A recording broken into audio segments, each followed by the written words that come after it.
Un invité sur la braise. Aïe aïe aïe aïe aïe aïe aïe aïe. Bienvenue sur Braise Fox Radio dans votre émission, non pas culte, pas encore, avec une pointure, oui, une grosse pointure, avec une mine aiguisée. Oui, c'est encore un dessinateur. J'adore les dessinateurs. Tu sais que j'avais dit à Pascal Bresson la semaine dernière qu'il faisait le métier que j'aurais voulu faire. Nous avons dans le studio Geoffroy Rudowski. Merci. Où t'as pêché ce nom-là? En Bretagne, c'est breton. C'est du coin. Non, c'est en fait j'ai parti en digression directe, c'est pas grave. Ouais, en fait, c'est polonais et en fait j'ai très peu d'informations là-dessus parce que c'était ça correspond en fait à l'arrivée de mon grand-père en 1904. Voilà, ils sont venus s'installer en France et bah voilà, c'est l'héritage de la famille, on garde ce nom-là. Alors c'est vrai que c'est pas très breton, mais ça se porte bien. Ça se porte bien, ouais. Il y a eu des fois on confond avec Wolinski, malheureusement c'est. Comment ça malheureusement? Non, pour lui, non, pour sa fin tragique. Ah oui. Mais oui, voilà, c'est pas du quoi. non, c'était une question. Ouais. Hein, voilà. Et puis, et dis donc, pourquoi Dinard? Alors pourquoi Dinard? Mon arrivée à Dinard était un peu le fruit du hasard. À la base, moi j'étais issu de Grenoble. Si on remonte dans le temps, en fait, mon papa qui est opticien a changé plusieurs fois d'employeur en fait, et on a beaucoup voyagé. On a changé souvent de ville en fait. C'était région parisienne, Saint-Étienne, Grenoble, puis d'autres endroits. Et mon papa est décédé à Grenoble et il s'est trouvé que nous on voulait un peu changer de vie avec ma maman et ma sœur, et on a rendu visite à mes grands-parents qui venaient juste d'arriver à Dinard, qui eux venaient du sud, qui n'avaient rien à voir avec ici. De quelle région du sud, ça, l'administration? Digne-les-Bains. D'accord. Digne-les-bains que je connais c'est pas le mal. 04, ça. C'est le 04, près de Manosque, Fort-Calquier, tout ça. Ouais, c'est vraiment une très très belle région. Et ils sont arrivés ici et au cours des vacances scolaires, on a voulu donc les voir et on est vraiment tombé sous le charme. On s'était dit à cette époque-là, bah voilà, on veut une nouvelle vie, bah venons ici quoi. Et c'est vrai que ça a été un moment magique parce qu'on découvrait une région magnifique et au jour d'aujourd'hui, je voudrais pas quitter cette région pour rien au monde. Ouais. Tout à fait. Et puis le climat est relativement agréable. On dit la Bretagne. Exactement. Moi qui viens du sud, c'est la réputation que possède la Bretagne, c'est la pluie. Ouais. Mais en fait, c'est de la publicité mensongère. Exactement. Et en plus, moi, je suis arrivé avec tous ces clichés-là. Quand je suis arrivé ici, et j'ai découvert que c'était des mots malveillants. En fait, ici, c'est très bien. Même, j'ai les plus beaux étés que j'ai passés, c'est ici. Ouais, mais il faut pas le dire parce que, en fait, il faut pas le dire trop fort, sinon ils vont tous venir. Si, il faut le dire. Non, il faut la garder pour nous, cette Bretagne. Oui. Ouais. On va être envahis sinon. Ouais. Ben écoute, moi je propose, avant de présenter ton métier, ta carrière, etc., de faire une petite parenthèse musicale. D'accord. Alors qu'est-ce que tu nous proposes, Geoffroy? On va commencer par moi j'aime bien Papa Chubby, qui est un guitariste, de blues américain, qui a fait des très belles reprises de Jimi Hendrix, et c'est vrai que ces albums je les écoute assez en boucle à la maison. Donc voilà. Écoutons Papa Chubby. Avec Hey Joe.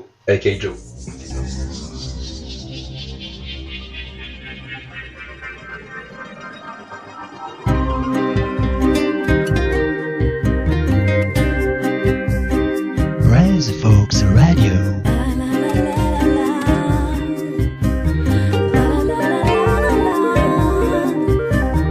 Braise Fox Radio.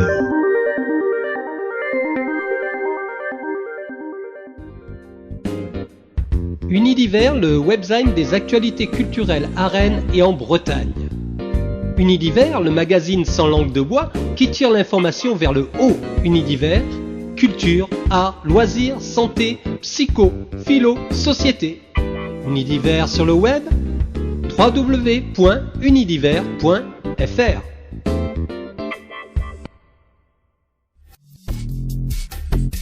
Un invité sur la braise. Aïe aïe aïe aïe aïe aïe aïe aïe.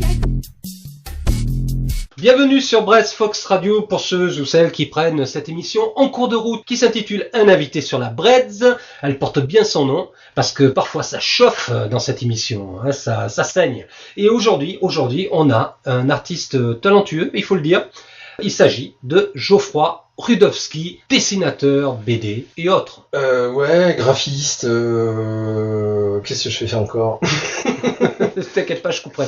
Ouais, non, bah si, je sais plein de trucs, mais d'abord BD, ouais, enfin illustration BD, voilà. Alors parle-nous un petit peu des origines Du dessin. Du dessin, de ton travail. Alors les origines. Alors souvent quand on écoute une interview d'un dessinateur, on a souvent dit que le dessinateur dessinait depuis qu'il était tout petit. En fait, en ce qui me concerne, c'est pas le cas du tout en fait.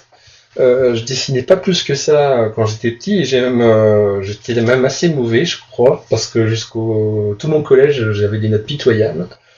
Et il se trouve que j'étais un élève un petit peu dissipé, au point que ma prof de dessin de l'époque, avec qui j'étais un petit peu en conflit et j'ai dû lui casser bien les oreilles, a un jour décidé en fait de m'isoler dans une classe en me disant écoute Geoffroy, tu vas t'occuper à côté, tu vas foutre la paix à tes camarades. Et elle m'a donné un concours de bande dessinée à faire, et moi j'avais rien à faire à ce moment-là, donc je l'ai fait. Et ça a été un peu le hasard, c'est-à-dire que quelques mois après, donc moi j'habitais Grenoble à l'époque, comme j'ai pu le dire, je sais plus. Oui, tu l'as dit. Donc j'habitais Grenoble à l'époque, il y avait un festival à Chambéry, un très gros festival, et j'avais gagné donc le droit de passer une journée au foie du festival, etc. Et donc du coup je me suis dit tiens c'est marrant, j'ai gagné un concours, c'est que peut-être que mon dessin il vaut quelque chose. Et j'ai commencé à lire des BD beaucoup à cette époque-là. J'ai commencé à recopier bêtement, à essayer d'apprendre les choses tout seul. Et c'est quelques temps après, parce que je crois que c'est 1 an ou 2 après, 2 ans plutôt, ouais. J'ai appris qu'en fait, dans ce concours de bande dessinée, ils prenaient 10 personnes pour le dessin et 10 personnes qui avaient participé au concours. Et moi, je faisais partie des personnes qui avaient participé, donc on m'avait pas choisi pour mon dessin. Mon dessin était bien pourri à l'époque. Mais entre-temps, entre ces 2 ans, ce qui s'est passé, c'est que j'ai attrapé le virus, en fait. J'ai commencé donc à lire pas mal de bandes dessinées, alors plutôt humoristiques. Et puis je suis venu à commencer à m'intéresser à ce médium-là à cette époque. Bon, alors on va essayer de dire que je souffre encore d'une chose, c'est que je suis autodidacte. Ouais. Donc autodidacte, ça passe par recopier les BD quand on est jeune en fait, essayer d'analyser le dessin des autres et dans la mesure du possible essayer de le retranscrire, enfin tout du moins essayer de comprendre la cuisine des auteurs de BD que je lisais à l'époque. Et ça c'est un vrai travail, et en tout cas c'est quelque chose de passionnant. Mais c'est vrai que le revers de la médaille, c'est quelque part le fait d'apprendre tout seul les choses. Après, j'ai essayé d'intégrer par exemple les Beaux-Arts après le bac, les Beaux-Arts de Rennes, où j'y suis resté finalement 3 mois, donc parce que ça me plaisait pas du tout. C'était barré art contemporain, même si j'aime beaucoup l'art contemporain, c'était quelque chose qui me correspondait pas du tout. Ce qui fait que j'ai tracé en fait la voie du dessin, mais que par mes sensations, que par mes sensations. Et quelque part, on manque de confiance en soi dans ce genre de cas parce qu'on a l'impression de pas être légitime, parce que les choses qu'on a appris, on les a appris par soi-même. Alors c'est un peu bizarre. Mais bon, après, il faut tracer sa route, quoi. Et puis après, les années venant, on acquiert une notoriété parce que les albums, ça s'accumule en fait, et on commence à travailler dans divers domaines, quoi. Mais voilà, donc parcours autodidacte entièrement, quoi. Donc, alors si je dois pousser un petit peu l'analyse. Donc j'ai été quand même jusqu'au bac. Alors je vais pas vous dire combien de fois j'ai passé mon bac parce que c'est juste honteux. J'espère que mon fils m'entend pas. Je suis pas trop inquiet parce qu'il est bon à l'école, donc enfin mes fils, le petit ça va, je suis pas trop. On va pas encore en discuter maintenant, mais le grand, je m'en cache pas. Disons que je suis resté, j'ai fait beaucoup de classes. D'accord. Je crois que je m'ennuyais beaucoup en fait, et je dois tout à l'école parce que c'est pendant la classe que je dessinais énormément. Voilà. J'ai dessiné énormément, je prenais pas mes cours, je faisais que ça. Alors il y a des profs que ça agaçait, d'autres que ça agaçait moins, voilà. Bon, au final, j'ai quand même réussi à passer mon bac. Comme je vous ai dit, j'ai fait les Beaux-Arts pas très longtemps. Et il y a eu une petite période de battement, c'est-à-dire que alors, on va revenir après sur une autre passion que j'ai tout à l'heure, parce que ça a traversé ma vie au même titre que la bande dessinée au début. Là, maintenant, j'en suis complètement sorti, c'est le graffiti. En tout cas, c'est une période de ma vie, en tout cas, où ces deux choses avaient beaucoup d'importance pour moi. Et donc, je suis après le bac, j'ai donc eu une période en fait où j'étais, alors pour l'anecdote, J'habitais juste en face de la fac de droit. Ma copine de l'époque avec qui j'étais, passait ses diplômes de droit. Et du coup, moi, parce que je voulais pas rester non plus trop à la maison, même si je travaillais mes BD, c'était quelque chose que j'aimais faire, mais j'avais besoin aussi de m'éveiller un petit peu intellectuellement, donc j'allais aux cours magistraux en droit. J'ai jamais passé les diplômes, en tout cas, j'étais jusqu'en licence comme ça, à suivre un peu les cours magistraux, ça me plaisait bien. Mais c'était une période en fait où j'ai fini mon travail de dessin. Où j'ai commencé à faire des dossiers. Je travaillais sur des petites choses aussi. J'avais un éditeur de cartes postales, je travaillais avec des magazines. Tu t'es fait les dents en fait, hein? Je me suis fait les dents. En quittant Grenoble, j'avais quand même gardé des liens là-bas. Je travaillais dans des petits magazines locaux, voilà.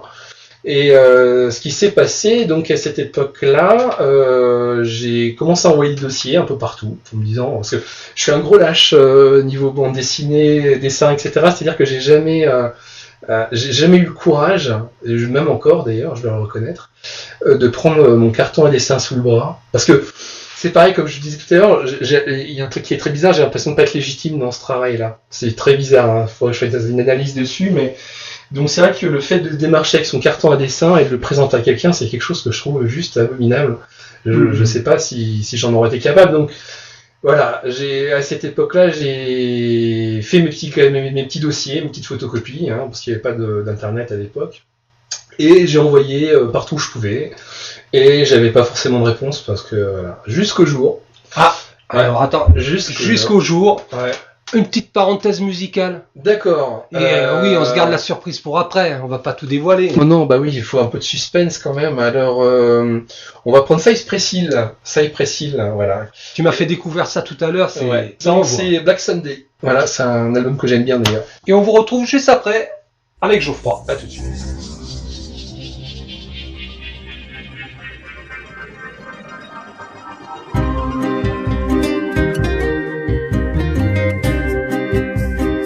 Res Folks Radio.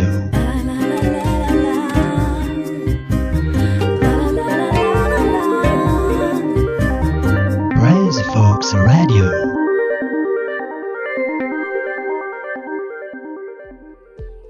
Gaël Blanchez, psychosomatothérapeute certifié et sexologue. Gaël intervient en psychothérapie, sexothérapie, art-thérapie et hypnose. Au 48 boulevard Jules Verger à Dinard. Téléphone 06 47 07 96 46. Pour ceux qui nous rejoignent en cours de route, écoutez, c'est tant pis pour vous, parce que vous venez de rater une belle partie de l'interview aujourd'hui consacrée à Geoffroy Rudowski, un breton bien de chez nous. Tout à fait. Donc Geoffroy, on parlait de suspense là. Oui, de suspense. Voilà, en gros, j'ai à cette époque-là, donc pour résumer un petit peu, après mon bac, j'ai eu une période en fait où j'ai fini mon travail de dessin. Alors c'était pas parfait, mais en tout cas, j'ai voulu tenter d'envoyer des dossiers à droite à gauche dans les maisons d'édition, dans les magazines, etc. Et j'avais pas forcément de réponse, même pas du tout d'ailleurs, soyons francs. Jusqu'au jour en fait où j'ai eu un coup de téléphone alors là j'étais un peu embêté parce que je vais vous dire qui m'a appelé. En fait c'était le rédacteur en chef de Flux Glacial, qui s'appelait Jean-Christophe Delpierre à l'époque. Et c'était à une époque où Flux Glacial, les années après, ça a été un petit peu le bazar avec une succession de rédacteurs en chef. Puis même maintenant, je dois reconnaître que le Flux Glacial d'aujourd'hui ne me plaît pas forcément beaucoup parce que ça n'a rien à voir avec ce que j'avais connu à l'époque. Mais donc à l'époque, en fait, c'était il y avait des jeunes auteurs comme Larsonnet. Il y avait ça fait bizarre parce que maintenant c'est comme des grands noms de la bande dessinée, mais disons que le Jean-Christophe Delpierre en question, par exemple, c'est le découvreur de Larsonnet, mais de bien d'autres. Et il faisait pas, la démarche en fait d'intégrer des nouveaux auteurs dans le magazine n'était pas si facile que ça. Je pense qu'aujourd'hui, ils ont fait venir beaucoup d'autres auteurs, mais en tout cas, à l'époque, il y avait des auteurs piliers de ce grand magazine. Et il faisait vraiment rentrer vraiment en compte-goutte des nouveaux auteurs, dont nous. Donc quand il m'a appelé, il m'a pas dit Geoffroy, on va éditer tes planches dans le magazine, mais il prenait contact, quoi. Il m'a dit écoute, nous on aime bien ton travail, mais il y a encore des imperfections. Travaille encore un petit peu, on reste en contact, et puis peut-être que d'ici un an, tu auras tes premières pages d'éditer dans le magazine. Alors, je dois reconnaître, hein, là je pars en digression, j'essaie de me concentrer, mais j'étais un peu embêté à cette époque-là parce que c'est vrai que j'avais tenté de présenter Flux Glacial, mais dans le but absolu d'être dessinateur de bande dessinée, je me disais si un jour je pouvais rentrer dans ce magazine, parce que c'était vraiment le magazine que j'adorais. Ils t'ont un petit peu coupé l'herbe sous les pieds, non? Par sa démarche, non? Non, pas du tout. Enfin, j'étais surpris parce que premièrement, je pensais pas avoir le niveau. Et d'autre part, comme c'était un peu le phare dans la tempête, on se dit j'aimerais bien un jour s'en approcher. Et là, j'étais face à cette possibilité-là, alors que c'était ma première expérience, ma première vraie expérience. T'étais face à toi-même. Voilà. Et je pensais pas en fait arriver à ces marches-là. Je m'attendais pas du tout en fait. J'étais un peu pris de court. D'ailleurs, ça m'a donné un peu des tours après, je dirais, mais je vais le développer un peu après. Donc en fait, il y a eu pas un an, on n'a pas attendu un an en fait. Pendant 6 mois, j'ai continué à travailler dans mon coin et régulièrement, j'envoyais en fait mes pages à Jean-Christophe Delpierre, qui est vraiment un mec adorable. Enfin, même s'il a quitté Fluide, on s'est un peu perdu de vue. C'est vraiment quelqu'un que j'ai beaucoup aimé, avec beaucoup d'écoute, etc. Et puis quelque chose qui manque maintenant un peu dans les maisons d'édition, c'est que c'est premièrement des vrais professionnels et c'est quelqu'un qui avait un vrai sens, de l'analyse du dessin.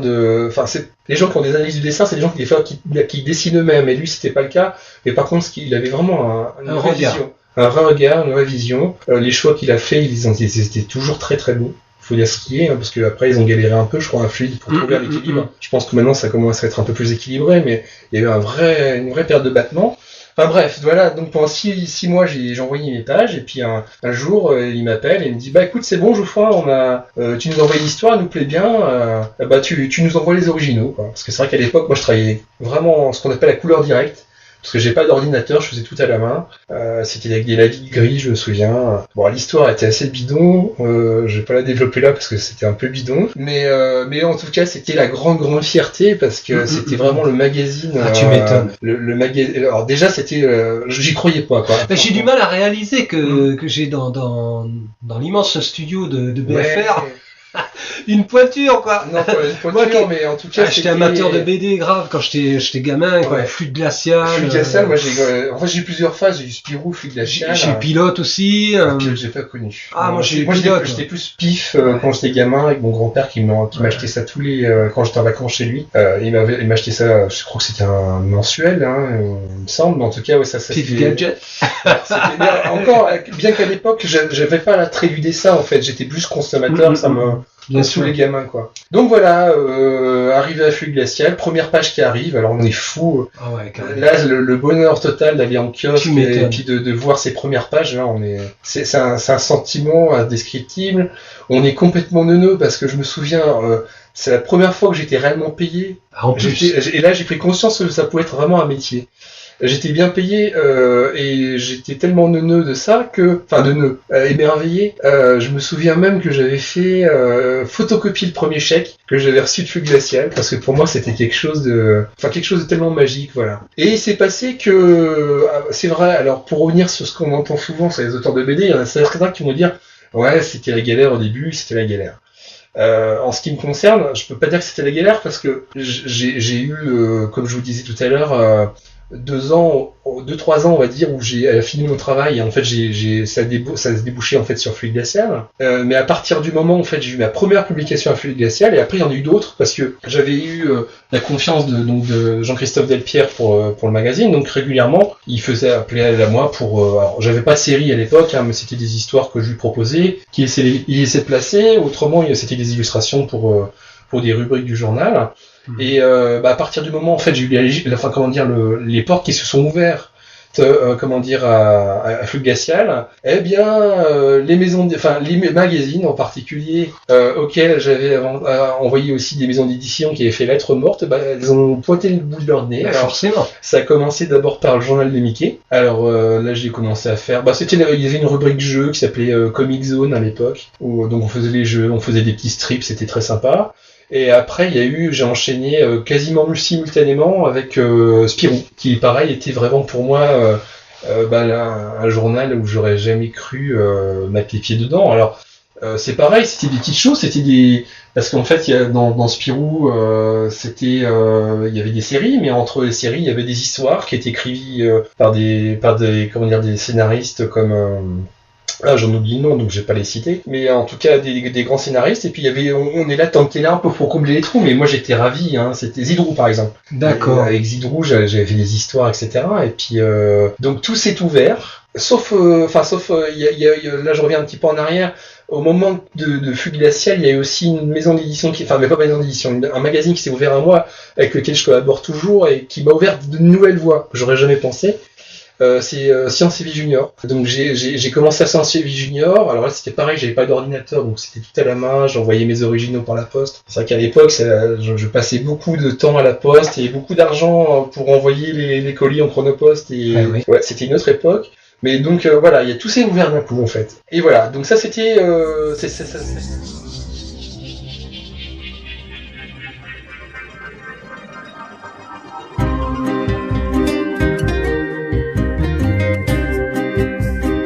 Rise Folks Radio.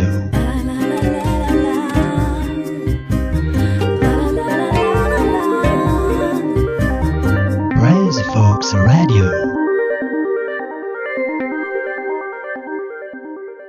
Chers auditeurs, bienvenue sur BFR, la voix de Braise.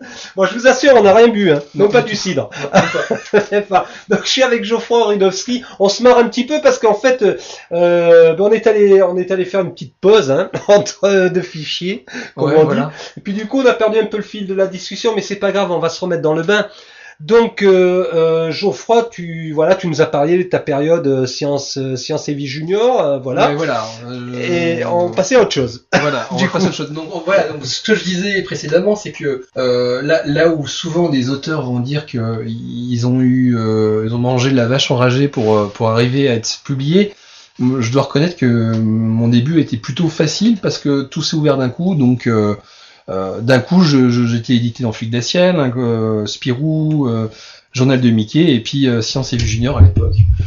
Donc voilà. De cette période, ce que je retiens, ça a été dans mes collaborations avec Science et Vie Junior, pas Science et Vie Junior, mais avec Flux glacial, le fait d'être de plus en plus souvent dans le magazine m'a ouvert autre chose, qui était un truc un peu mythique, où c'est pareil, j'aurais jamais pu penser mettre les pieds. C'est-à-dire que pour les lecteurs de Flux glacial, ça va leur rappeler quelque chose, c'est que il y a une particularité dans le magazine, c'est que quand on ouvre le magazine, en général c'est dans le milieu, il y a ce qui s'appelle les marges. Alors les marges, c'est plein de petits dessins qui sont autour des marges du magazine, qui ont souvent ni queue ni tête. On voit bien que c'est un espèce de grand délire. Et pour être tout à fait précis, ça correspond en fait à ce qu'on appelait là-bas, et ce qui continue d'ailleurs, hein, c'est un rituel du Flux glacial, c'est le bouclage. C'est-à-dire que le dernier jour, en fait, quand le magazine est bouclé, une fois par mois, les auteurs, certains auteurs, pas tous, hein, en tout cas, on était un peu triés sur le volet, on va dire, étaient invités donc à Paris. Alors à l'époque, les locaux de Flux glacial étaient dans la Tour Montparnasse. Donc voilà, c'était, on m'a dit un jour, viens, il y a un bouclage, on t'est invité. Donc et là, j'avais un peu les chocottes parce que comme je vous ai dit tout à l'heure, je me sens pas très légitime des fois dans ce travail. Et là, j'allais, en plus de travailler dans le magazine de mes rêves, rencontrer les auteurs qui étaient pour moi des demi-dieux. Et donc, j'en menais pas bien large, en fait. Et donc, ce rituel, il a duré 5 ans quand même. Ah oui, donc, tous les mois, on allait donc au célèbre bouclage. Alors, on y voyait Gottlieb, Maester, Coyote, Binet, etc. Alors, c'était, pour décrire un petit peu, hein, c'est... en général, on se donnait rendez-vous donc au bureau. On commençait déjà à bien boire, on va dire. Après, on allait au restaurant. Alors, il y a un restaurant qui s'appelle La Rotonde. C'est pas très loin de Montparnasse. Alors, maintenant, ça a changé parce qu'ils sont plus à Montparnasse. Mais en tout cas, à l'époque, c'était comme ça. Ça faisait un bon gueuleton. Ça buvait beaucoup, quand même, faut dire ce qui est. On rentre au bureau, on n'était pas bien frais, tous. Et puis là, quand on entamait donc un peu de façon studieuse les marges. Alors c'est pour ça que des fois c'est un peu ni queue ni tête, mais c'était toujours dans un côté un peu festif, quoi. Et c'est vrai donc à cette école, ces moments-là étaient très particuliers parce que en fait quand moi j'ai été là en Flic Glacial, enfin je suis arrivé à Flic Glacial, il y avait un autre auteur, un jeune auteur. À l'époque aussi, on était tous les deux à rentrer, il n'y avait pas d'autres personnes. C'était c'est un auteur qui s'appelle Olivier Rellum. C'est vrai que je me souviens qu'on était tout intimidés de partager des moments avec des grands noms de la bande dessinée. Et puis pour revenir un peu sur le contexte, par exemple des attentats de janvier 2015, il y a des gens qu'on a croisés, qu'on voyait régulièrement dans ces bouclages. Je pense à Tinous, qu'on voyait très très régulièrement. On a croisé Charb, etc. C'est parce qu'en fait c'était un milieu parisien un peu, donc ces moments festifs on les partageait aussi avec des gens comme ça. C'est un microcosme quand même. Tout à fait. Alors moi qui débarquais de ma Bretagne, ça me fait chaque fois que j'en ressortais. Bon déjà j'étais imbibé. J'avoue que le temps de trajet pour revenir en Bretagne me paraissait infiniment court, parce que je dormais, j'étais une épave. Mais c'était toujours un bon souvenir parce que j'en prenais plein les mirettes. À un moment donné, il y a eu aussi, alors c'était autre chose, mais il y a eu un rédacteur en chef qui travaillait à Canal+ à l'époque avec Antoine Decaune. Et c'est marrant. Enfin, c'est un milieu très parisien. Enfin, je veux dire, où je n'étais pas du tout habitué. Et c'est vrai qu'une fois par mois, ça me faisait vraiment plaisir. Bon, puis après, alors voilà, c'est le petit bémol, enfin même plutôt gros bémol. On va commencer à rentrer dans le vif du sujet. Dans le vif du sujet, c'est qu'à un moment donné, il y a le côté, on côtoie les auteurs qui nous ont toujours fait rêver, et il y a le côté, je viens d'avoir un petit garçon et que faut plus rigoler, maintenant c'est un métier.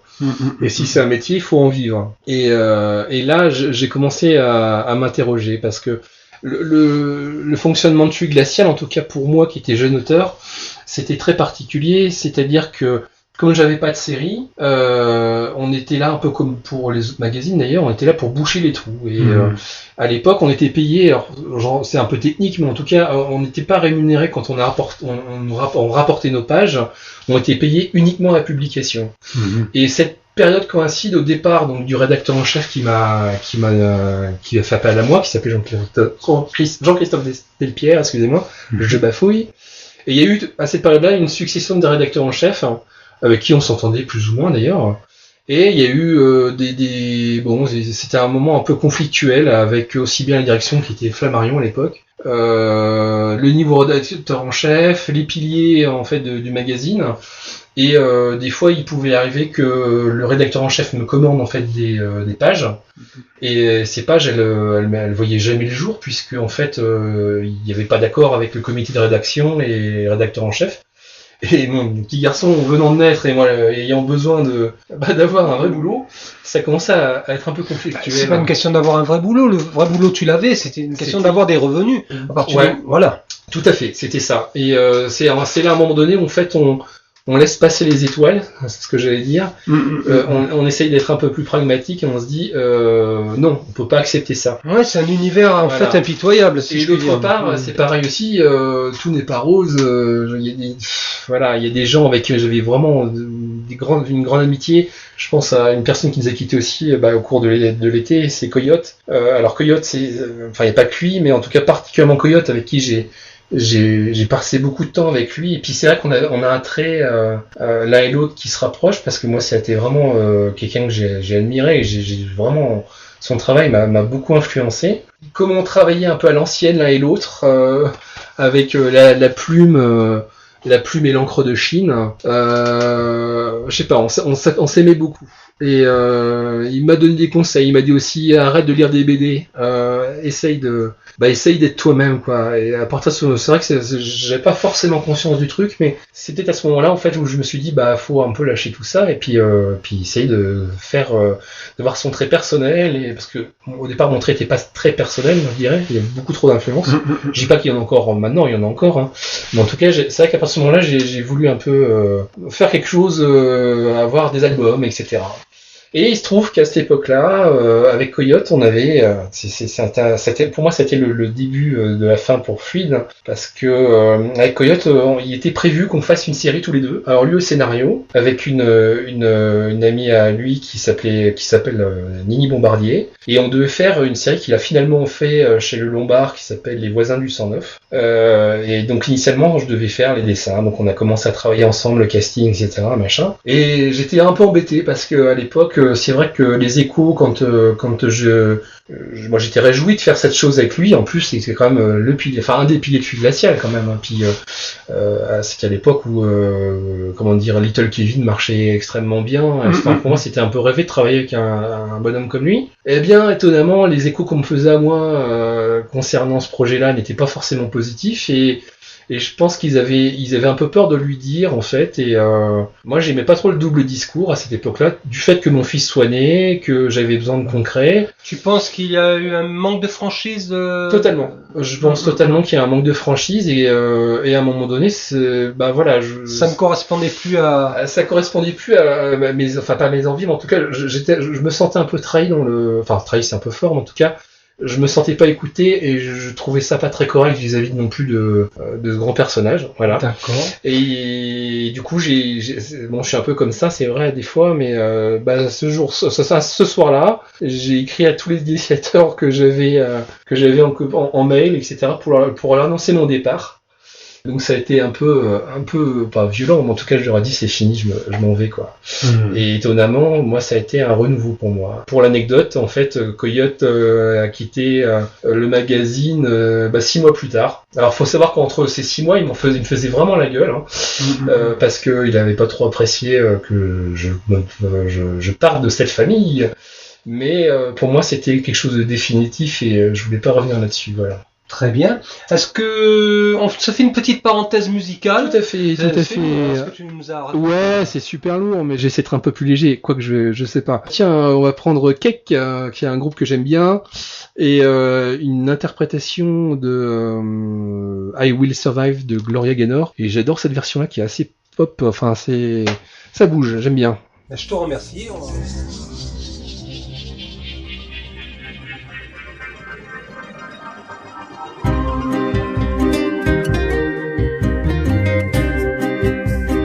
Braise Folks Radio.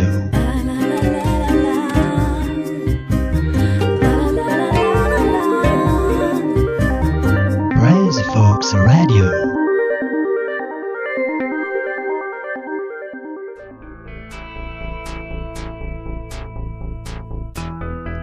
Brezza Art Concept, développement et promotion de la créativité artistique, art, musique, communication, créativité, pédagogie, atelier chant et aide à l'écriture et composition, musique assistée par ordinateur, animations et productions musicales.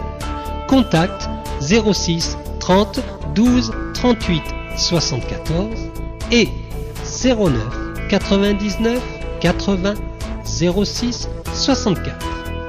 Email braisartconcept@yahoo.fr.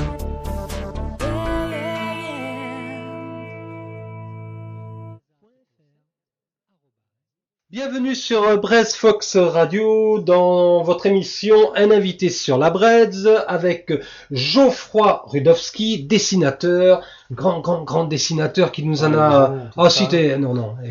Franchement, t'as un sacré coup de crayon. Je dis pas ça parce que t'es là, mais parce que c'est la vérité. T'es gentil. Ouais, je suis gentil. Tout le monde me dit ça d'ailleurs. Ouais. Je suis gentil. Mais gentil n'a qu'un œil. Ouais. Et c'est vrai d'ailleurs, pour ceux qui me connaissent. Je n'ai qu'un œil. Passons sur cette parenthèse handicap.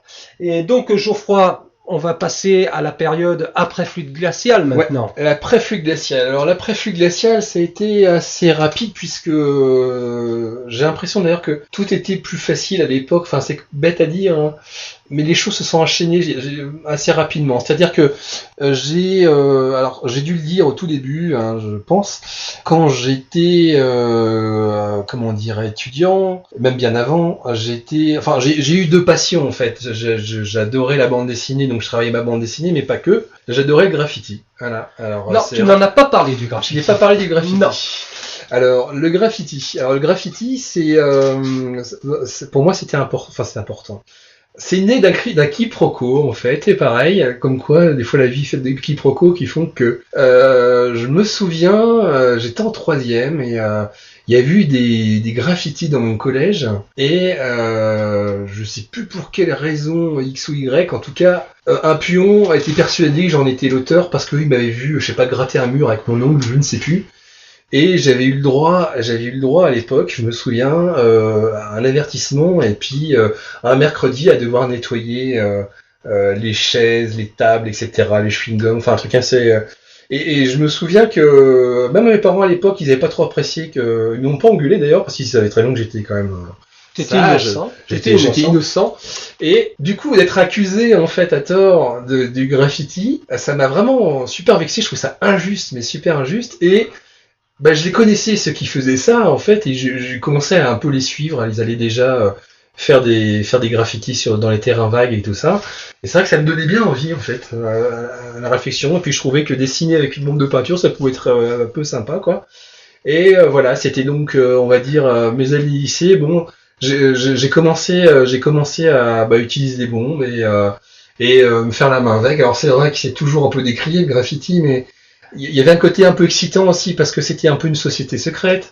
Tout à fait. Que je trouvais assez sympa. Ouais. Il n'y avait pas d'internet à l'époque, alors les bandes c'était des bandes en fait, mais c'était des bandes de copains, hein, ça fait rien de délinquants. Et tu as intégré une bande, hein. Oui, on a aussi une bande de copains en fait on faisait donc nos graffitis, et puis en plus paradoxalement j'avais dans cette bande là en fait il y avait déjà des gens qui étaient de Rennes, qui faisaient du graffiti à Rennes, et en fait quand on avait des copains en commun, on se connaissait déjà, et donc quand je suis arrivé en Bretagne, ils m'ont pris un peu par la main. Voilà, et on a continué le graffiti, alors sur divers supports, en particulier, on va dire quand même les unis affectés, parce que faire une fresque, c'est long, c'est très très long. Il faut de la surface, il faut du temps, etc. Donc on allait souvent là-bas. Donc voilà, c'est le graffiti, c'est quelque chose qui m'a beaucoup intéressé, lequel je me suis assez investi, parce que j'ai quand même passé 12 ans de ma vie à en faire. Mais c'est une activité nocturne, le graffiti ? Voilà, c'est ça. C'est qu'en fait, alors, bon, voilà, le graffiti, ça s'apprend pas sur les cahiers scolaires. Alors maintenant, il y a prescription, je lis toujours, les prescriptions. S'il vous plaît, mettez pas les menottes. Mais effectivement, en fait, le graffiti, c'est quelque chose qui s'apprend sur un mur. Et forcément, alors, souvent on dit bon, il y a le graffiti, il y a le tag. Le tag et le graffiti, il faut pas se faire d'illusions, c'est rigoureusement la même chose. C'est-à-dire que pour faire de graffiti, il faut savoir taguer avant. Et le tag, c'est vrai que le tag, c'est souvent nocturne, c'est vrai que c'est du vandalisme. Maintenant que j'ai du recul, je suis papa, etc., je prends un peu de recul par rapport à ça. Mais il faut bien savoir que quand on est dans cet état, enfin, dans l'état d'esprit de faire des tags, ce qui est, entre guillemets, intéressant, alors c'est vrai qu'il y a la détérioration, faut pas se faire d'illusions, mais c'est un petit côté un peu pareil, soldat de l'ombre, de voir une mission, enfin c'est complètement schizophrène, hein. Oui, on stimule un peu l'adrénaline aussi. Mais voilà, c'est stimulation d'adrénaline, etc. C'est jouer au chat et la souris jusqu'à ce que des fois il y a des copains qui tombent, hein, quand même, hein. Et là ça fait un peu froid dans le dos parce que les amendes sont lourdes, très très lourdes.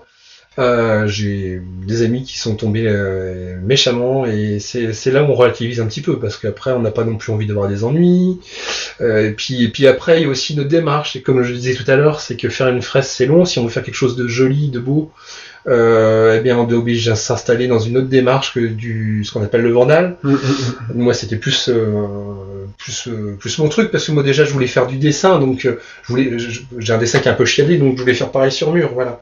Bon, on va arrêter sur l'anecdote du graffiti. Mais pourquoi je parle du graffiti, c'est parce que du coup, en fait, j'ai toujours voulu en fait faire des BD une bande dessinée sur le graffiti. Et en fait, quand j'ai quitté Fluide Glacial, j'ai été présenté en fait à un éditeur qui s'appelle Bambou, alors qui lui est plutôt connoté bande dessinée à thème sur les métiers, etc. Enfin, tout du moins à l'époque. Hein. Et je suis arrivé avec ce projet-là. Enfin, pas arrivé parce que j'aurais été incapable. À l'époque, il y avait Internet, donc j'avais des mails. Et au lieu d'aller montrer mon dossier directement, j'ai envoyé le mail avec quelques pages. Et la sauce a pris. Et du coup, j'ai commencé. J'ai fait mes 2 premiers albums. Donc c'était une série humoristique sur des petits graffeurs. Alors, on m'a demandé de m'auto-censurer quand même. Parce qu'il fallait que ce soit grand public, il fallait pas trop choquer les gens, etc. Donc, et puis de toute façon, moi, j'ai toujours intimement, enfin, j'ai le sens du populaire dans le sens où j'aime la BD populaire, j'aime que tout le monde puisse lire quelque chose, y trouver son plaisir, quel que soit le sujet d'ailleurs.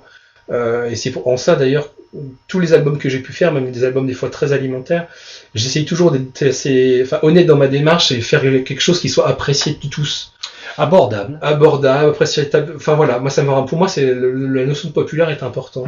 Donc c'est vrai que cette BD là, c'est vrai que j'aurais pas pu mettre tout ce que j'aurais vraiment voulu mettre, mais au final, j'étais assez content parce que ça a rendu, à travers un thème qui m'intéressait, en tout cas, ça a rendu un univers ça a rendu des personnages sympas, vivants, etc. Bon, après la série a été terminée.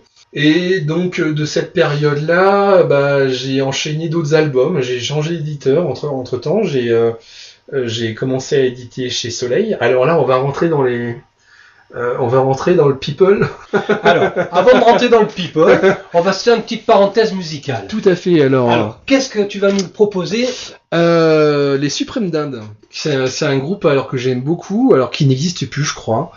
Alors, je crois qu'il y a qu'un seul homme là-dedans, mais qui est déguisé en femme. Mais c'est un peu punk. J'aime beaucoup. Voilà. Moi, je vous laisse écouter et vous découvrir un peu ce groupe-là. C'est la diversité sur BFR. Voilà.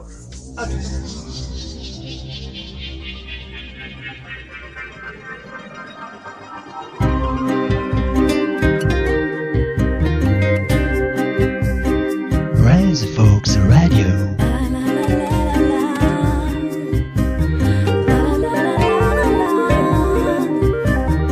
Rise Folks Radio.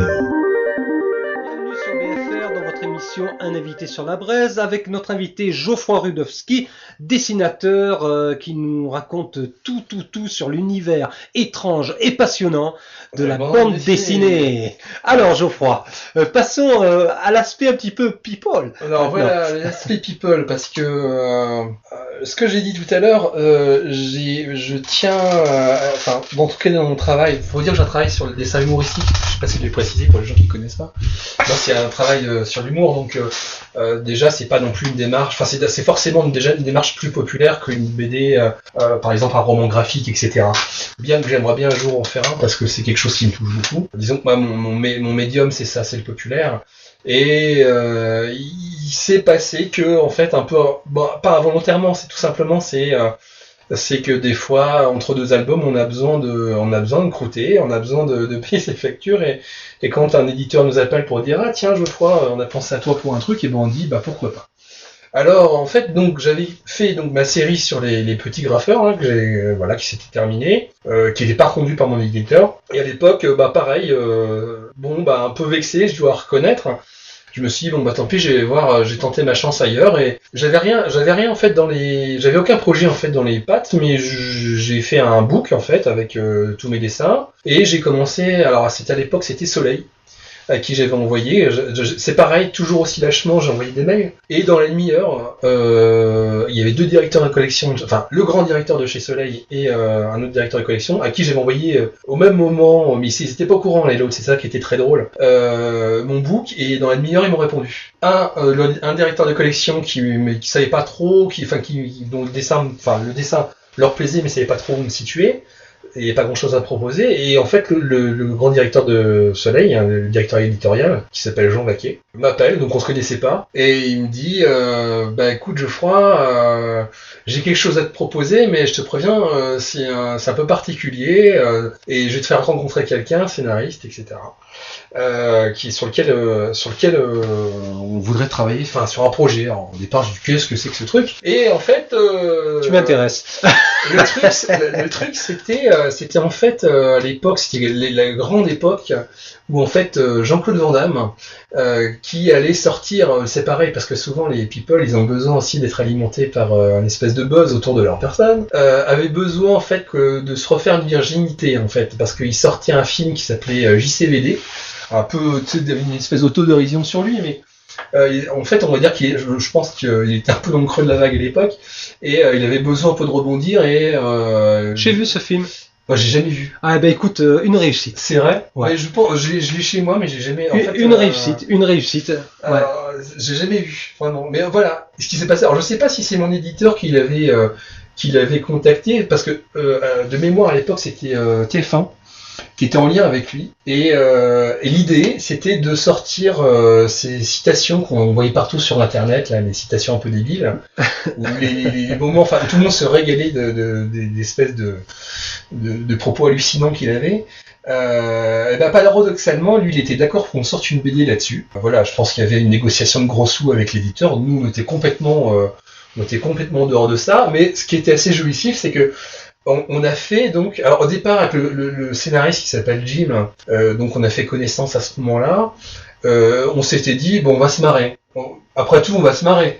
C'est vrai que le projet comme ça, on trouvait ça complètement débile. On dit bon, allez, prenons du plaisir sur ce truc-là.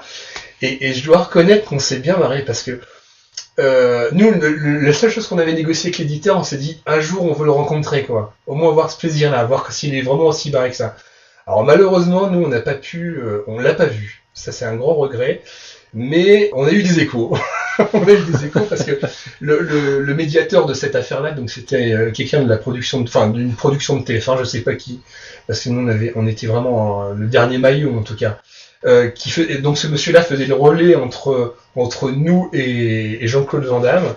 Est-il si barré que ça? En fait, on s'était dit, est-ce que tapons directement voir. Enfin, on voulait vraiment voir quel était son champ de tolérance par rapport à l'humour.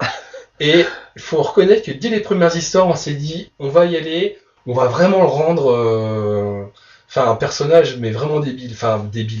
Même, il a un côté, c'est horrible de dire ça parce que il a un côté très attachant, mais on a vraiment rendu le personnage plus débile que le vrai personnage en tout cas. Et on voulait voir son seuil de tolérance. Et donc on a eu les réactions à chaud parce que la personne de TF1 a été le voir c'était à Bruxelles à l'époque. Apparemment il était reçu dans sa chambre en slip. Voilà, c'est juste l'anecdote, c'était rigolo. Et on avait fini. En slip kangourou. Je peux pas dire, j'étais pas là. En tout cas, il a reçu la personne de TF1 en slip, ça c'est sûr. Parce que la personne, ça l'a beaucoup marqué. Et je me souviens que la première histoire qu'on avait fait, c'était une allégorie du Petit Prince de Saint-Exupéry, avec l'histoire du mouton et la boîte. Et on avait fait une version, mais vraiment complètement barrée, avec Jean-Claude Van Damme dedans. Et c'est vrai qu'il aurait pu vraiment se vexer sur ce qu'on avait fait, parce que c'était pas forcément très gentil pour lui, parce que dès les premières histoires, il comprenait dès la mesure que c'était pas forcément à son avantage. Et paradoxalement, sur l'histoire, il était pas gêné de ça, en fait, du tout. Mais par contre, il était plus gêné parce que il savait pas qui était Saint-Exupéry. Ne ricane il pas. a fallu lui expliquer. Voilà. Donc voilà. Alors, bon, pour raconter cette première mise en bouche. Ça pose le personnage quand ça même. pose le personnage, ouais. Parce que, bon, Voilà. Saint-Exupéry quand même. Ouais, voilà. Saint-Exupéry, c'est quand même, voilà. Non, je dis des bêtises. C'est pas le Saint-Exupéry qu'il ne connaissait pas, c'était le Petit Prince. D'accord. Voilà. Il savait pas, voilà. Le Petit Prince, pour lui, ça lui évoquait rien, en tout cas, quand il a vu l'histoire. Bon. Peut-être qu'on avait mal fait notre travail, je ne sais pas. Probablement.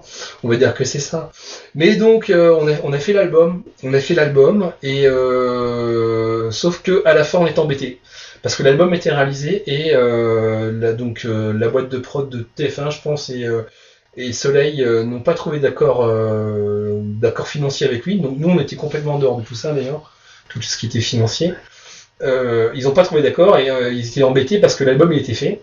Ils savaient pas comment faire en fait parce que ils avaient peur d'un procès si on utilisait le personnage de Jean-Claude Van Damme et en même temps ils trouvaient ça très drôle en fait. Alors pour les gens qui voudraient avoir l'album, je vous dis tout de suite c'est au pilon, ça n'existe plus. Je crois, je suis peut-être dans les bouquineries mais pas sûr. Mais donc en fait on a sorti quand même l'album et on était embêtés parce qu'on pouvait pas dire Van Damme, donc du coup on appelait ça The World selon Jean-Claude, où en fait on utilisait ces citations et c'était juste Jean-Claude. Et on a fait 2 titres comme ça, voilà.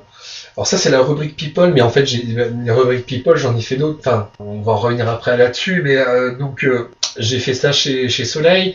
J'ai fait des choses. Comme je disais tout à l'heure, ça me pose pas de problème si un éditeur me pose la question de faire un album une commande. Ça n'a jamais été un souci pour moi. Je vous dis, j'essaie toujours de faire la chose le plus honnêtement possible, quelle qu'elle soit la commande. Alors c'est vrai que des fois il y a eu des albums dont je suis pas très fier. Notamment, il y a eu un album chez Soleil où c'était la période de la grippe A. C'était la grosse crise en France quand même. Et en plus de ça, un jour il y a mon éditeur qui m'appelle, c'est chez Soleil, pareil, qui me dit écoute Geoffroy, j'ai une idée, il faut sortir une BD sur la grippe A. Et on était en pleine épidémie. Voilà, c'était super sympa. J'avais 2 mois et demi pour le faire l'album. Je l'ai fait. J'étais flippé en plus parce que à l'époque ma compagne était enceinte et puis avec la polémique des femmes enceintes et la grippe A, c'était l'horreur totale. Ouais. C'était une vraie parano, je me souviens. Et c'était d'autant plus bizarre, c'est qu'on était flippé. En même temps, moi, je faisais un album d'humour sur ça, ce qui était vraiment très très bizarre.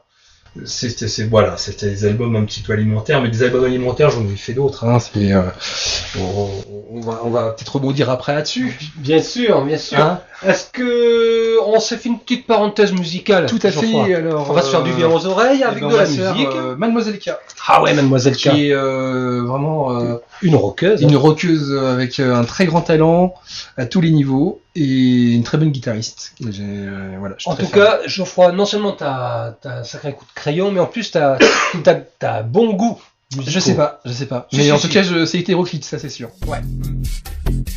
Un invité sur la braise. Aïe aïe aïe aïe aïe aïe aïe aïe. Eh bien, nous voilà de retour dans Un invité sur la braise avec Geoffroy Rudowski qui nous en raconte des anecdotes croustillantes. Absolument croustillantes. Oh, il y en a d'autres. Enfin, croustillantes. Mais en tout cas, oui, il y a des... alors on va essayer de continuer sur le parcours. Le parcours, après, j'ai encore changé... Enfin, c'est pas que j'ai changé d'éditeur, parce que, en fait, le truc, c'est que souvent, les auteurs de bande dessinée, la plupart du temps, c'est un peu comme des écuries, on va dire. Alors, il y a l'écurie Delcourt, l'écurie Soleil, l'écurie Glénat, etc. Moi, c'est vrai que j'ai un peu tapé partout. J'ai collaboré avec divers éditeurs, en tout cas. Bon, la suite en fait donc de mes aventures, chose que j'ai pas eu l'occasion de dire précédemment, c'est que j'ai eu dans ma vie l'expérience d'être éducateur dans un centre éducatif. Alors là, c'est pareil, ça rejoint un peu le graffiti. Il se trouvait que donc à l'époque, je faisais donc déjà je faisais des ateliers de graffiti avec les ados, etc. C'est quelque chose que je faisais assez régulièrement, encadrer des jeunes. Et c'est vrai que le graffiti, ça reste un médium, pardon. Enfin, c'est populaire, c'est aimé des jeunes, voilà. Donc ça a toujours été un médium intéressant à utiliser avec eux.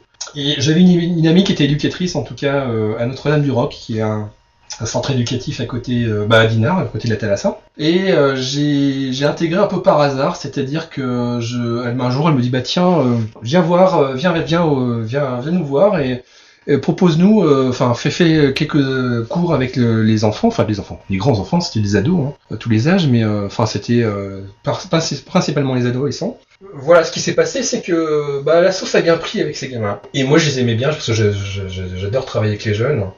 J'ai beaucoup apprécié d'être avec ces jeunes-là, et c'est pas passé inaperçu, puisque le directeur de l'époque a vu que j'avais probablement une bonne approche avec des enfants qui n'étaient pas forcément faciles. Et il a eu confiance en moi, et il m'a proposé de faire des cours, pas des cours, mais d'intégrer leur équipe d'abord les week-ends. Et au final, après, d'étoffer leur équipe et pour essayer. Alors, idéalement, j'aurais dû passer mon diplôme pour être éducateur. J'avais 3 ans pour le faire, je crois. Et finalement, l'appel de la BD à dominer et j'ai préféré laisser tomber et continuer la bande dessinée. Mais c'est vrai que donc voilà. Mais de cette expérience-là, j'en garde des très très bons souvenirs, notamment avec les ados. Et à l'époque, j'étais à Fluide Glacial encore, mais c'était vraiment à la fin, hein, parce que je sentais que ça commençait à être difficile. Et avec un ami qui s'appelle Pascal Fioretto, qui est écrivain et journaliste, qui travaille encore à Fluide Glacial, je crois. Qui est spécialiste des pastiches en particulier, avec qui j'ai toujours eu une bonne accroche, en tout cas quand je bossais là-bas. Ça là on s'est un peu perdu de vue, mais moi je lui ai dit j'aimerais bien bosser sur ce qui se passe en centre éducatif. Enfin ce qui se passe, c'était pas en fait pour faire du pathos d'ailleurs, rien à voir, mais je trouvais que c'était sympa parce que moi j'ai passé de très bons moments, alors que c'est vrai que si on gratte un petit peu, le fond c'est quand même un fond social important, c'est des enfants en souffrance, etc. Mais le but c'était pas faire pleurer dans les chaumières, vraiment je trouvais que ces gamins-là ils méritaient, et je le pense encore, ils méritent en fait qu'on s'intéresse à eux, parce que des souvenirs que j'ai c'est que ils sont marqués à la culotte et ils ont besoin en fait de lumière. Et moi c'est ce que je voulais faire en fait, enfin à travers ce truc-là. Et c'est vrai quand j'ai fait quelques pages, quelques histoires comme ça que j'ai proposé à Fluide. Alors de mémoire il y en a une seule qui a dû être publiée et très vite on m'a dit non ça va pas. Enfin alors je crois qu'il y a eu une incompréhension à l'époque. Voilà, il y a eu une incompréhension, ils pensaient que je voulais faire du pathos, ce qui n'était pas le cas du tout. Bon, donc ça s'est pas fait, mais ça je l'avais un peu en travers la gorge, parce qu'à l'époque j'avais l'impression que c'était la seule chose que je voulais faire, c'était parler de ces ados. Et chaque fois je me dis, j'aimerais bien avoir peut-être une histoire sur un ado, etc. Et puis voilà, la personne avec qui j'avais fait l'album, un des albums en tout cas, de Jean-Claude Van Damme, hein, on a appris à se connaître, qui s'appelle Jim. Qui lui était à l'époque spécialisé surtout bande dessinée humour, ça marchait bien, lui il était chez Van West à l'époque, c'était quand même une grosse locomotive. Il me dit j'aimerais bien rebosser avec toi, mais sur quel sujet? Et je lui dis moi ce qui me plairait vraiment c'est bosser sur les adolescents, j'adore ça. Et on a gratté un petit peu, et de là est née donc une série qu'on a amenée chez Van West. Qui appartient au groupe Glénat. Donc ça s'appelle Tom, c'est l'histoire d'un adolescent. Alors j'ai laissé tomber totalement le centre éducatif, etc. Donc on est resté juste sur l'ado de base, avec sa relation avec le monde, ses parents qui sont des quarantenaires, avec un papa qui est un petit peu immature. Je le suis aussi un peu, donc ça m'allait bien. Et on a de cette aventure, on a fait 4 albums. Voilà, 4 albums. Ça reste une série que j'aime beaucoup. Ça est déjà parce que c'était une série, et maintenant que faire une série, ça devient très très très très très difficile avec les maisons d'édition, parce que ils nous disent que c'est plus rentable. Alors du coup, on préfère nous mettre sur ce qu'on appelle des one shots. Voilà, il faut rentabiliser. Et on nous demande de faire un album qui soit rentable dès le début. Et si c'est pas rentable dès le début, on met à la poubelle. C'est un peu le problème actuel, le fond du problème actuel dans les maisons d'édition. C'est un petit peu dans tous les milieux. Ouais. Maintenant, on veut du rentable tout de suite, quoi. Tout à fait. Ouais. Et c'est très dommage parce que personne s'y retrouve. Nous, en tant qu'auteur, on s'y retrouve pas, parce que déjà on met en place, on s'investit vraiment. Quand on fait une série, on s'y investit, et les lecteurs s'y retrouvent pas non plus, parce que moi ça restait de la BD humour, donc on sait qu'on peut prendre un album au cas par cas, c'est pas grave. Mais j'ai des collègues aussi qui ont des séries, par exemple réalistes, etc., où les albums se suivent les uns derrière les autres, et maintenant quand on leur donne des formats qui sont de plus en plus courts, où ça devient de plus en plus difficile de faire des albums qui s'enchaînent, et le lecteur aussi y perd, parce que des fois il y a des séries on ne connaîtra jamais la fin. Et voilà, c'est un petit peu le problème du moment. Donc voilà, j'ai fait cette série Tom qui est un adolescent un peu turbulent, mais gentil. Donc il reste gentil, on a toujours voulu qu'il soit gentil. Et puis c'est vrai qu'avec Jim avec qui on faisait. Alors là, pour la particularité, c'est qu'en général, j'ai des scénaristes, mais là, on faisait co-scénario tous les deux. Moitié de l'album l'un et l'autre. Et puis c'est vrai qu'il y avait une espèce de ping-pong l'un et l'autre. Alors lui, il avait plus, je dirais, dans son fonctionnement de scénario, la vision des parents, et moi plus celui de l'adolescent. Donc l'un et l'autre, on arrivait à combiner, en fait. Vous êtes complétés, en fait, hein. Ouais, parce que du coup, je pense que, c'est ce que le retour qu'on a eu sur cette série-là, en tout cas, c'est qu'aussi bien les parents que les adolescents s'y retrouvent. Parce que voilà, l'adolescent fait des crasses à ses parents, mais les parents Voilà, il y a une double vision et c'était ça qui nous a beaucoup amusés. Oui, Bah, puis alors, tu en parles avec une certaine affection, je trouve, de Bah cette oui, c'est ma collection. série. Voilà, c'est ta série. Ouais, c'est ça. Bah, j'ai aussi ma série des graffeurs, mais ça, en fait, je me suis pas tant investi que ça. Et puis il y avait le passif que je te racontais, Bien avec sûr. cette volonté de travailler sur l'adolescent. Bien sûr. Voilà. J'ai aussi maintenant un pré-ado, enfin presque ado à la maison. Et je me dis qu'on n'est pas très loin. Ouais. C'est clair. Voilà. On va rebondir avec un petit peu de musique encore. Ouais, alors Stupéflip. Alors Stupéflip. Ah oui, j'adore. c'est quoi Stupéflip? Alors Stupéflip. Alors déjà, premièrement, Stupéflip, moi j'ai découvert ça, c'était en 2003. Je vais pas faire trop long, mais en tout cas, ce qui m'a bluffé au départ, c'est même pas la musique. Je connaissais pas du tout la musique, mais après la musique est bluffante. Enfin, alors je tiens à prévenir les gens, ça bouge un petit peu, c'est pas forcément très poli. Mais si, c'est très bien. Mais moi j'aime bien, je trouve ça c'est un peu libertaire, voilà. Mais en tout cas, le chanteur alors déjà, ce qui est particulier, c'est qu'en fait, on ne connaît pas leur visage. C'est des gens qui arrivent déguisés, grimés, etc. Personne ne connaît vraiment leur visage. Déjà sur le principe, je trouve ça très sympa. Ça annonce la couleur. Ça annonce la couleur. Le chanteur qui se fait appeler sur plusieurs, on ne sait pas quel nom lui donner parce qu'il y en a plusieurs. En fait, il y a King Ju. Je vais pas vous dire tous les noms qu'il a, mais en tout cas, il en a plusieurs pour un peu noyer le poisson. Et en plus de ça, c'est un illustrateur de génie, mais vraiment. Il a un graphisme hyper personnel et j'avoue que moi, en tant que dessinateur illustrateur, ça reste quelqu'un pour qui j'ai beaucoup, enfin, en dehors de sa musique, enfin, de leur musique, c'est quelqu'un pour qui, graphiquement, j'adore leur univers, quoi. Et voilà, c'est des gens qui sont vraiment hors marge. Alors, on aime ou on n'aime pas. Eh bien, écoutez, à vous de juger. Un invité sur la braise. Aïe aïe aïe aïe aïe aïe aïe aïe. Bienvenue sur BFR Braise Fox Radio, dans votre émission Un invité sur la braise, avec notre ami Geoffroy Rudowski, dessinateur, grand amateur de musique, un peu space, il faut le dire. Hétéroclite, on va dire. Ouais. Mais j'ai des périodes, parce que c'est un moment donné, ça peut être que du punk, ça peut être que du rock, ça peut être que du rap. Non, mais c'est vachement sympa parce que j'ai une chance inouïe de recevoir ici des invités de divers horizons. Donc depuis que cette radio est créée, donc c'est une toute jeune radio qui j'espère va grandir. Et j'ai vraiment la chance de recevoir des personnes de belle facture. D'accord, c'est Voilà. super. Faut le dire. Ouais, bon. Ça va, ça te bourre la pommade là, elle était bonne. Ouais, ça va. Ça fait du bien à l'ego. Ok. Bon, ben, et tu as encore une petite parenthèse côté people là, à nous raconter, je crois. Oui, alors si les gens vont sur mon blog, ils vont. Tu peux donner l'adresse, hein. Je l'ai pas en tête. Hein. Bon, c'est pas grave. C'est super sérieux. Ben, vous contactez la radio et puis on vous la communique. Ouais, mais bon, dans Google si vous cherchez. En fait, si c'est très simple, il suffit juste de regarder parce que j'ai changé le titre. J'ai marqué que j'étais dessinateur de supérette. Oui, c'est Voilà, exact. Voilà, parce qu'en fait, pourquoi c'est juste un petit clin d'œil parce que justement, j'ai fait dans mes albums des trucs très commerciaux, hein, voilà, et souvent c'est vrai que c'est souvent vendu en grande surface, donc c'est pour ça que je m'en amuse parce que des fois c'est une petite critique. C'est de l'autodérision. C'est de l'autodérision parce que c'est vrai que des fois je reçois des typiques comme on a des professionnels. Ah bon. Des critiques pour justement, il y a un peu, enfin c'est vrai que globalement je pense qu'il y a vraiment un peu un mépris du populaire des fois. Et c'est vrai que comme je suis un peu dans cette veine-là, je manque pas de temps en temps. Par exemple, quand il y a des critiques sur les albums, il y a des fois des choses. Faudrait d'ailleurs que je les compile parce qu'il y a des choses des fois assez cinglantes, etc. Donc je préfère en rire. Ouais, effectivement. Moi, j'ai pas honte de faire du populaire et puis j'ai pas honte que mes albums soient vendus en grande surface, que les gens soient avec leur caddie et achètent un truc. Des fois, ça me fait assez rire. Hein, parce que je vois mon métier comme un artisan, pas comme un. Le mot rien que le mot auteur de BD me sort par les voilà. D'accord. Je préfère artisan. Voilà. Donc c'est vrai que bon le côté supérette me va très bien.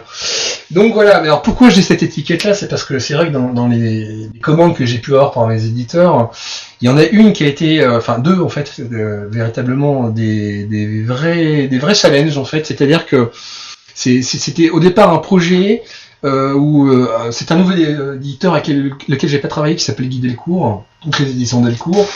Un jour je reçois, donc c'est un ami qui m'avait donné le contact, il m'a dit oui écoute, il cherche un dessinateur sur un projet que personne. C'était vraiment un projet de dingue en fait parce que voilà, on me dit Danny Boone veut faire veut sortir sa bande dessinée le même jour que la sortie du film. Et on était... Quel film Alors, le film, parce qu'on l'a fait 2 fois. C'était rien à déclarer. Rien à déclarer, voilà. Et on m'a dit, bah voilà, tu as 2 mois et demi, en fait, très exactement, pour faire l'album. C'est un album lourd parce que c'est quand même presque 48 pages. C'est un travail qui devrait théoriquement être réalisé sur une année ou plus, non? Oui, parce que normalement, oui, voilà, c'est vrai que ça dépend du rythme. Alors, c'est vrai que moi, je fais de la BD comique avec un dessin qui te demande, on va dire, un peu moins de rigueur, mais bien que pour moi, je trouve que c'est déjà beaucoup. Mais c'est vrai qu'en moyenne, un album, c'est 1 an, entre 6 mois et 1 an, on va dire.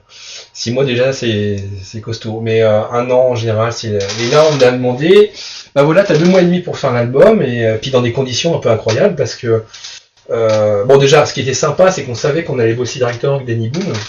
Alors, mais par contre, c'était dans le secret le plus total, puisque à l'époque, déjà, rien ne filtrait dans les médias, tout était surveillé, parce qu'ils voulaient vraiment pas qu'il y ait de fuite. Donc nous, on faisait partie du secret des dieux.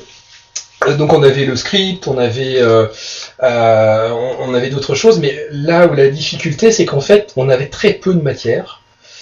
C'est-à-dire que le film venait juste d'être tourné, on avait quelques photos des tournages, dont par exemple une fin qui n'a jamais été celle que tout le monde connaît du film. Démerdez-vous. Et comme Danny Boone ne voulait pas nous filer une copie de son film, du fait aussi qu'il c'est quelqu'un qui est assez minutieux, et on a eu donc la chance. J'ai la chance parce que moi je voulais connaître le personnage. J'étais un peu curieux de ça, et disons que ça a été sympa, vraiment. Voilà, donc en fait, on avait comme seul support les images, les peu d'images qu'on avait. La fin qui n'était pas la fin. La fin qui n'était pas la fin, et on avait le droit qu'à un visionnage avec l'équipe du film. Donc il y avait Danny Boone, il y avait Poulvord, il y avait François Damiens, il y avait qui encore? Ouais, j'en oublie plein. Mais c'est vrai que c'était en comité. En fait, la fois où on a vu le film, c'était vraiment avec tous les gens qui ont fait le film, que ce soit les acteurs, les techniciens, etc. Ça se passait sur les champs, sur un petit théâtre, enfin les Champs-Élysées. Il y avait un petit théâtre, je me souviens, qui était loué spécialement pour ça. Et après, il y avait une espèce de petite réception entre soi, voilà. Après le visionnage du film, qui d'ailleurs n'était pas la bonne version, parce qu'on n'a jamais eu les bonnes versions. Mais en tout cas, c'était très sympa. Et là, j'ai rencontré donc Danny Boone, qui est d'ailleurs quelqu'un qui connaît bien la BD, parce que c'est quelque chose qu'il voulait faire au départ. Il a fait l'école de Saint-Luc, d'après ce que j'ai compris.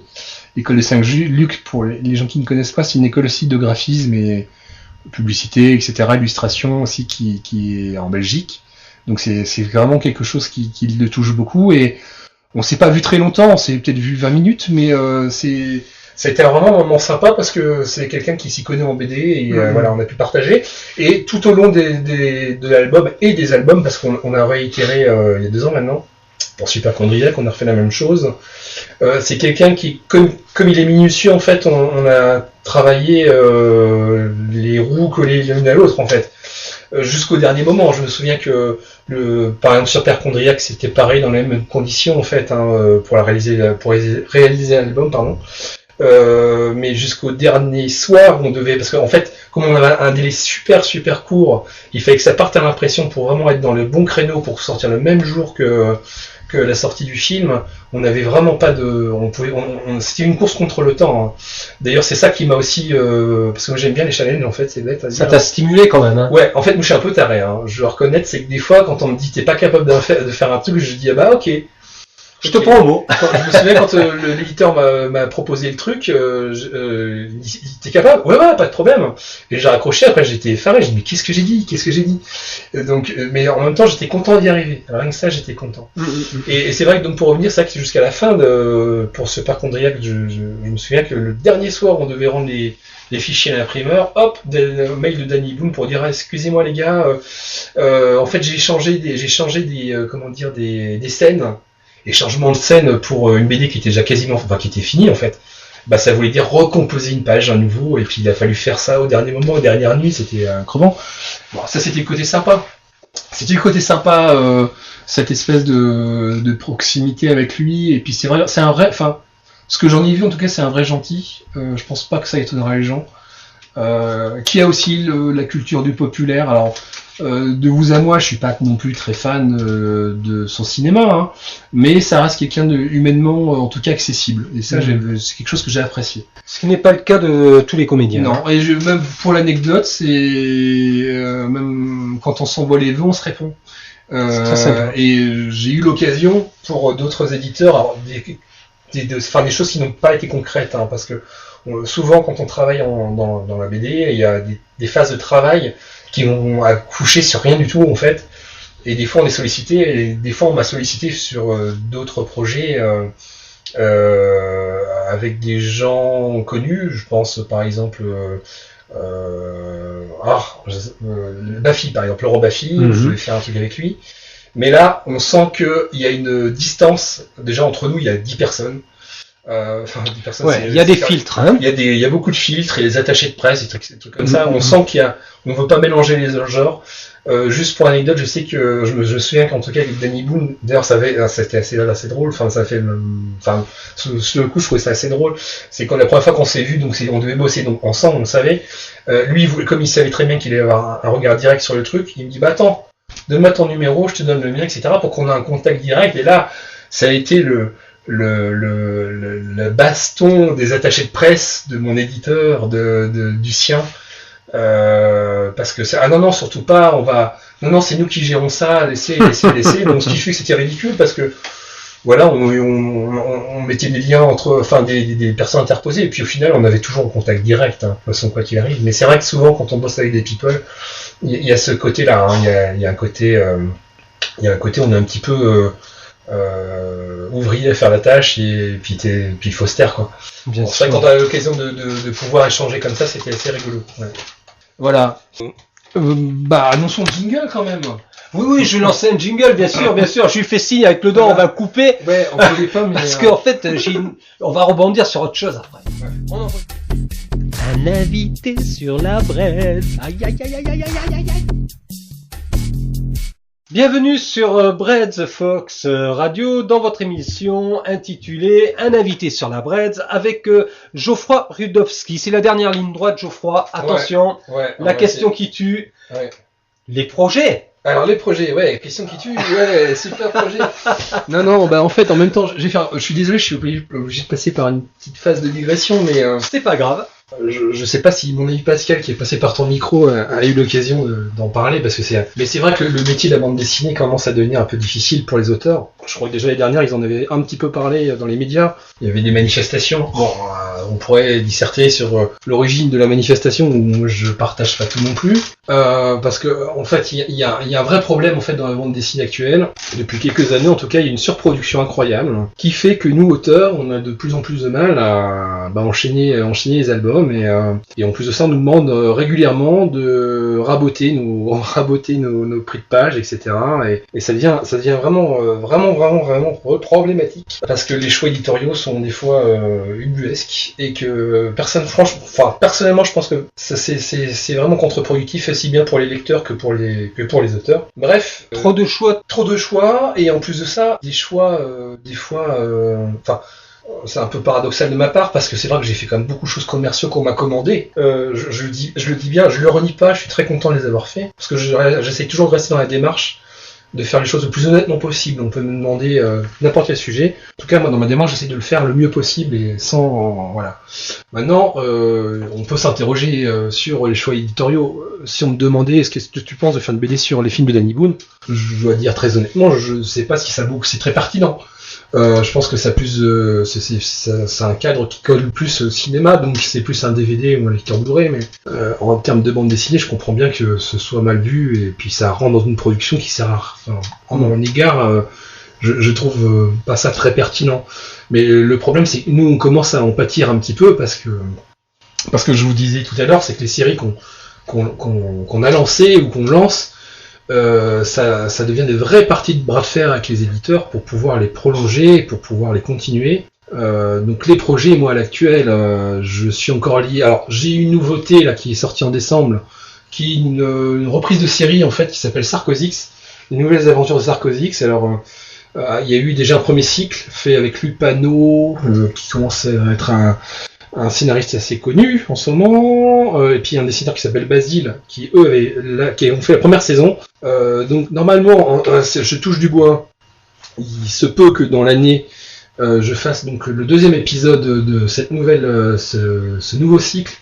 Je partage donc cet épisode, cette aventure avec un scénariste qui s'appelle Nicolas Potier, qui est connu pour sa série Ratafia, qui est magnifique, qui est très drôle, sur l'univers des pirates, j'adore. Donc on nous a associés, c'est pareil, c'est une commande d'éditeur. Mais bon, voilà, moi c'est vrai que dans l'état actuel des choses, quand je vois que ça devient difficile un petit peu de placer les choses qui me tiennent le plus à cœur, et je m'interroge beaucoup sur la pertinence de travailler avec les maisons d'édition pour d'autres projets personnels. Je pense que j'ai peut-être plus d'intérêt maintenant, parce qu'il y a des plateformes de financement participatif qui existent. Tout à fait. Qui permettent... Alors c'est vrai que c'est ça, en fait, ça demande aussi beaucoup plus d'énergie, mais il faut quand même savoir que depuis depuis ces dernières années, le travail dans les maisons d'édition, il est plus ce qu'il était. Ça fait peut-être un peu bête de dire ça, mais c'est vrai. C'est que on nous demande de faire beaucoup de choses. On nous demande de faire nous-mêmes notre com, notamment de réutiliser les réseaux sociaux pour essayer de ventiler le plus de choses. Les albums sont rarement envoyés maintenant, dans les services de presse, donc on n'en parle pas du tout.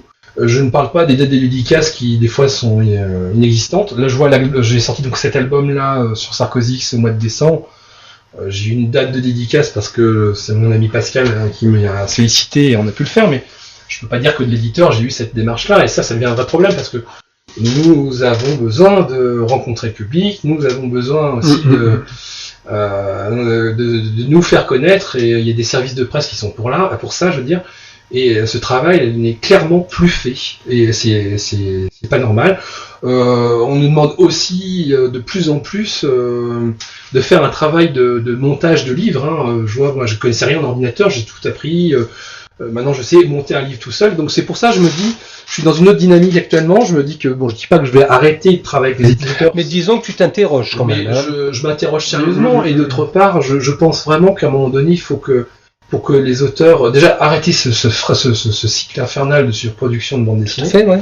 Parce que personne n'y gagne, et surtout essayer à un moment donné que les auteurs s'approprient leur travail vraiment, parce que à partir du moment où on nous demande de faire un bouquin, je pense qu'à un moment donné on est aussi capable, on n'est pas plus bête qu'un éditeur, qu'on puisse aussi maîtriser notre fruit, notre labeur, et alors c'est peut-être un petit peu révolutionnaire ce que je dis ça, parce que voilà, mais l'autoproduction existe depuis des années, c'est pas moi qui l'ai inventé. Surtout en matière de musique.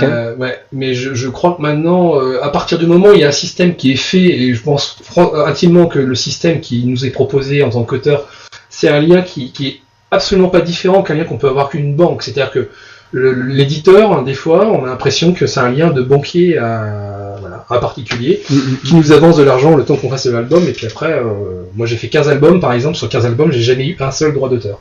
Même sur des gros albums qui sont très très très très bien vendus, comme celui avec Danny Boone, il faut savoir que je n'ai eu aucun, mais je parle de mon cas, mais on est dans tous les, de rares exceptions, il y a très très très très peu d'auteurs en bande dessinée qui perçoivent des droits d'auteur, car le système est fait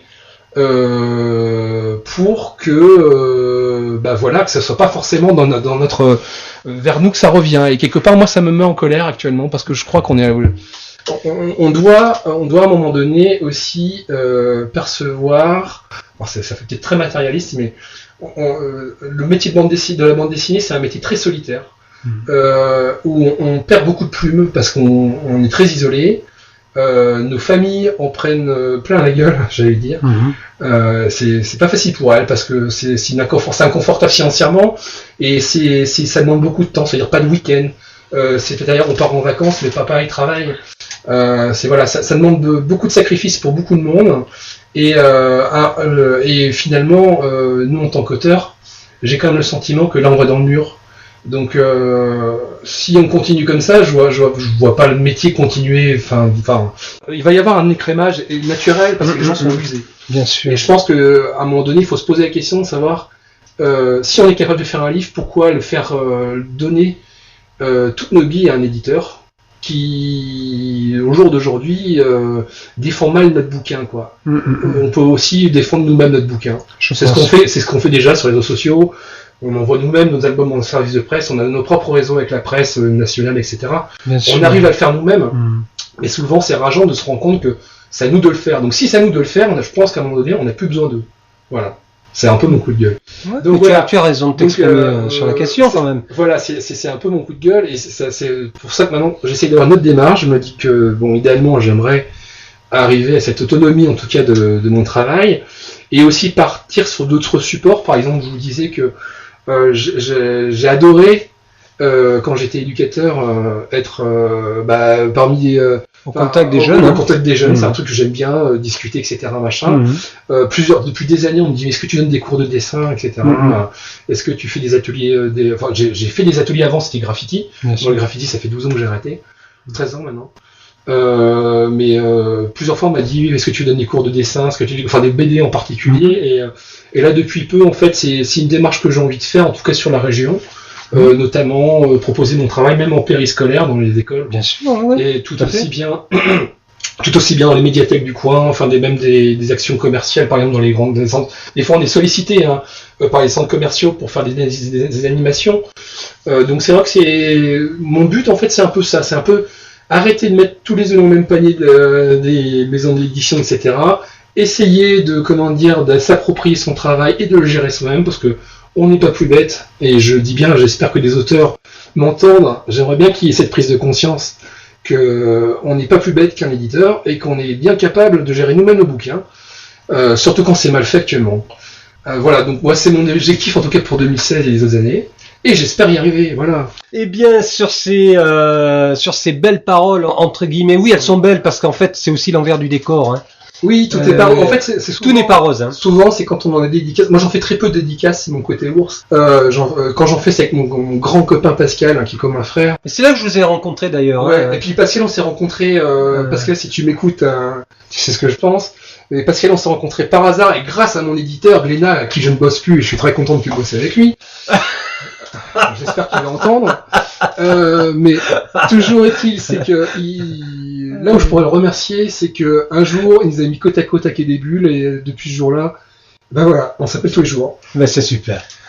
Ben écoutez, chers auditeurs, là franchement c'est une interview hors du commun et qui sera très longue, donc excusez-moi, je suis bavard. Non, mais ça n'a pas d'importance, donc je ne sais pas encore comment je vais la diffuser à l'heure où je parle en plusieurs parties, je pense. Ouais. Donc c'est là où ça va être intéressant d'ailleurs, ouais, de découvrir ton univers, ta personnalité. Ouais. Et puis j'espère que tu vas revenir. Bah bien sûr. On va se revoir parce qu'il y a tellement de choses à raconter, ouais, c'est passionnant. Bon, merci de m'avoir écouté. Bah de rien. Geoffroy, merci.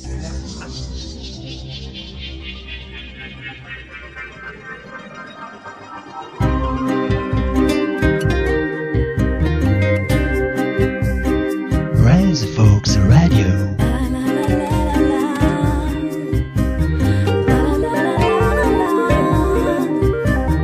Res Folks Radio.